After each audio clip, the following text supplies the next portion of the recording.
Jean-David Morvan et Dominique Bertaille publient une bande dessinée consacrée à Madeleine Riffoux. Sous forme d'autobiographie, elle retrace la vie engagée de cette femme entrée très tôt en résistance. Née dans la Somme, dans une famille d'enseignants, Madeleine Riffoux a 17 ans lors de la débâcle de juin 40. Un souvenir marquant pour la jeune femme. J'étais enfant, donc une grande fille. Il a fallu évacuer, parce que les Allemands nous ont attaqués par la Belgique. Quand ils sont arrivés, tout le monde s'est enfui. Alors nous sommes partis vers le Limousin, où nous avions des parents. Mais en route, cette foule qui fuyait, nous, on partait relativement en sécurité, puisqu'on avait une voiture. Et tout à coup, les avions allemands sont arrivés. Mais quand même, on est descendu de la voiture et ils ont piqué, ils ont mitraillé cette foule.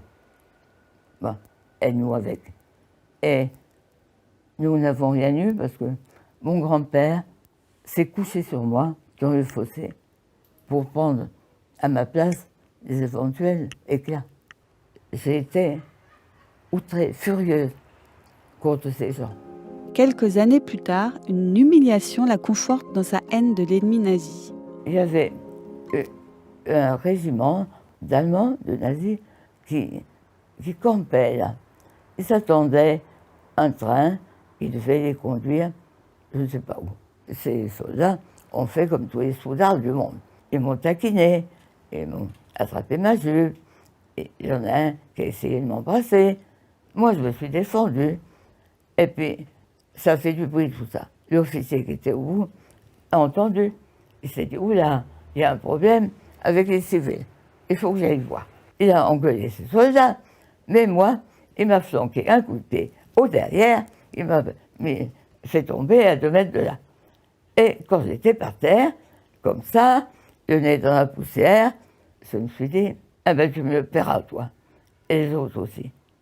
Parce qu'il y a une chose que les occupants devraient toujours savoir, c'est que l'humiliation, c'est ça qui fait de vous des résistants, des combattants. J'ai été humilié. Alors, je me dis dans ma tête, bon, je sais qu'il y en a qui résistent, je vais les rejoindre, je suis bien petite, mais je vais essayer. Et c'est de là qu'est parti tout le reste. D'un coup de pied au cul, par un Allemand. Madeleine Riffoux entre dans la résistance. Comme pseudonyme, elle choisit Rainer en hommage à l'écrivain autrichien Rainer Maria Rilke. Elle intègre un groupe d'étudiants en médecine du quartier latin. Elle gravit rapidement la hiérarchie des FTP. Elle devra tuer un soldat nazi. Elle ne doit la vie sauve qu'à la Croix-Rouge. Nullement décidée à renoncer, Madeleine participe à la libération de Paris. Après la guerre, elle devient grand reporter pour le journal L'Humanité. Anticolonialiste, elle va couvrir le conflit au Vietnam. Puis ce sera la guerre d'Algérie. Dans les années 70, comme elle a le don de se révolter et de raconter, la journaliste publie aussi un livre sur l'hôpital, Les linges de la nuit. Un reportage réalisé en immersion sur le quotidien des aides-soignantes. À 97 ans, la résistante, journaliste, militante anticolonialiste, grand reporter de guerre et poétesse n'a rien perdu de sa capacité d'indignation et de révolte.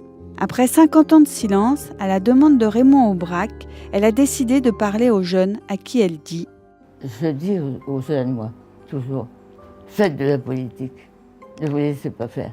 Vous avez un monde là, devant vous, il va très mal.